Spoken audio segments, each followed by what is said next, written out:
خاطر تو اللہ تبارک و تعالیٰ تو اس طرح جنت کی مالکی عطا فرمائے گا، جنت کا مالک بنائے گا اپنے پیارے محبوب کریم علیہ الصلاۃ والتسلیم کو، لیکن دنیا میں مقام اور مرتبہ اللہ تبارک و تعالیٰ نے عطا فرمایا، اپنا محبوب بنایا اور اپنا محبوب اپنے بندوں کو عطا کیا، اور پھر محبوب کا عالم یہ ہے کہ ساری رات عبادت میں گزارتے، کئی سالوں آپ روزہ رکھتے اور راتوں کو قیام کرتے، تو آقا علیہ الصلاۃ والتسلیم نے یہ امت کے لیے یہ سارا کچھ کیا، اور امت کے لیے یہ تعلیم بنے، امت اس کے اندر رغبت لے اور امت اس کے اندر شوق اور جذبہ حاصل کرے، اور پھر آقا علیہ الصلاۃ والتسلیم کئی دن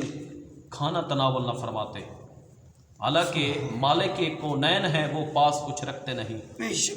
عالمی کی چابیاں ہیں ان کے، عالمی کے خزانے ان کے خالی ہاتھ میں،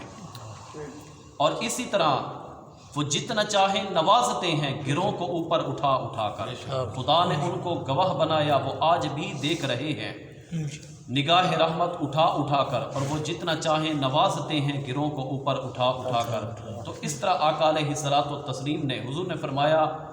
اب صحابہ کے بارے میں آقا علیہ الصلاۃ والسلام نے فرمایا کہ میرے صحابہ آسمان کے ستاروں کے مثل ہیں، فرمایا کہ اگر ان میں سے تم کسی ایک سنت کو اپنا لو،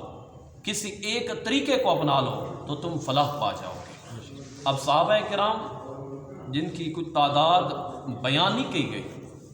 کیونکہ صحابی وہ ہے جس نے ایمان کی حالت میں آقا علیہ الصلاۃ والتسلیم کو براہ راست دیکھ لیا، وہ صحابی ہے، تو کتنے نے آقا علیہ الصلاۃ والتسلیم کو دیکھا، حضور کی محفل میں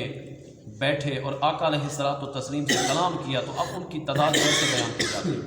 تو حضور نے فرمایا کہ میرے جتنے بھی صحابہ ہیں ان میں سے کسی ایک طریقے کو اپنا لو، ایک سنت کو اپنا لو تو تم فلاح پا جاؤ گے۔ تو اب دیکھیں اللہ تبارک و تعالیٰ کے محبوب صلی اللہ علیہ وسلم نے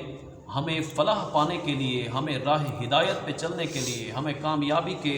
راستے پہ چلنے کے لیے کیسے ہماری رہنمائی فرمائی، کیسے ہماری رہبری فرمائی، اور کیسے ہمیں طریقے بتائے۔ تو یہ ہم سب کے لیے لازمی اور ضروری ہے کہ ہم ان چیزوں پہ غور و فکر کیا کریں۔ اللہ تبارک و تعالیٰ نے ہمیں، اب دیکھیں آقا علیہ الصلاۃ والسلام نے فرمایا کہ تین چیزوں سے پہلے غنیمت جانو، تین چیزوں سے پہلے غنیمت جانو۔ وہ کون سی تین چیزیں؟ ایک تو یہ ہے کہ موت سے پہلے زندگی کو غنیمت جانو۔ لیکن جب موت آتی ہے وقت مقرر ہے، اس نے مہلت نہیں دینی، اس نے فرصت نہیں دینی۔ یہ نہیں ہوگا کہ آج تو آئی ہے چلی جا، میں آج نمازیں پڑھ، آج تو آئی ہے رمضان المبارک کا مہینہ ہے تو چلی جا، عید کے بعد آنا میں رمضان کے روزے رکھ لوں، تو ایسی بات تو ہوگی نہیں۔ تو جب موت کا وقت مقرر ہے تو اس نے اپنے وقت پہ آنا ہے، تو اس لیے آقا علیہ الصلوۃ والسلام نے فرمایا موت سے پہلے زندگی کو غنیمت جانو، اور پھر فرمایا آقا علیہ الصلوۃ والسلام نے مصروفیت سے پہلے، مشغولیت سے پہلے فرصت کو غنیمت جانو، اس سے پہلے کہ تم مصروف ہو جاؤ۔ تو جو آج رب نے تمہیں وقت عطا کیا ہے، تمہیں فرصت عطا کی ہے، اللہ تبارک و تعالیٰ نے تمہیں ٹائم دیا ہے، تو اس کو مصروف ہونے سے پہلے، مشغول ہونے سے پہلے اس کو تم غنیمت جانو، غنیمت جان کے عمل کرو، نیکیاں کرو، اچھائیاں کرو،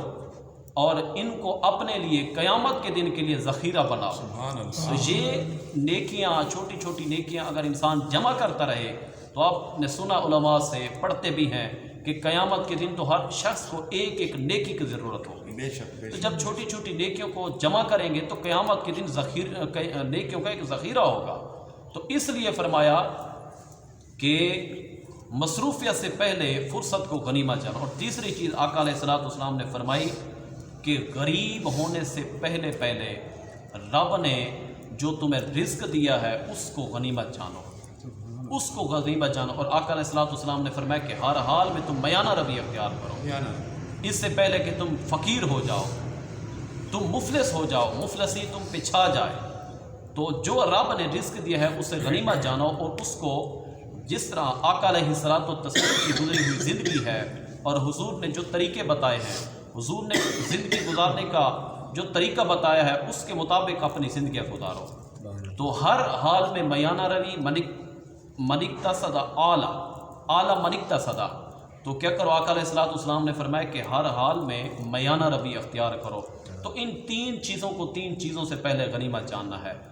اس کے علاوہ اور بھی چیزیں ہیں جو ہماری اصلاح کے لیے وہ کافی ہیں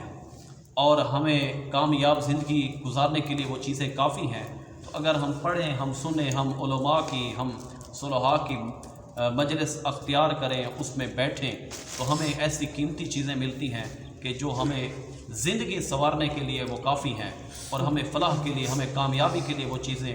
بہترین ثابت ہوتی ہیں۔ تو اس لیے آج کی اس بزم میں جو محفل کے اندر جو ذکر و اذکار ہوا، جو نعتیں پڑھی گئیں اور واضح نصیحت یہ ہوئی، تو یہ نصیحت کی باتیں ہیں۔ اللہ تعالیٰ ہم سب کو ان پہ عمل کی توفیق عطا فرمائے۔ وما علینا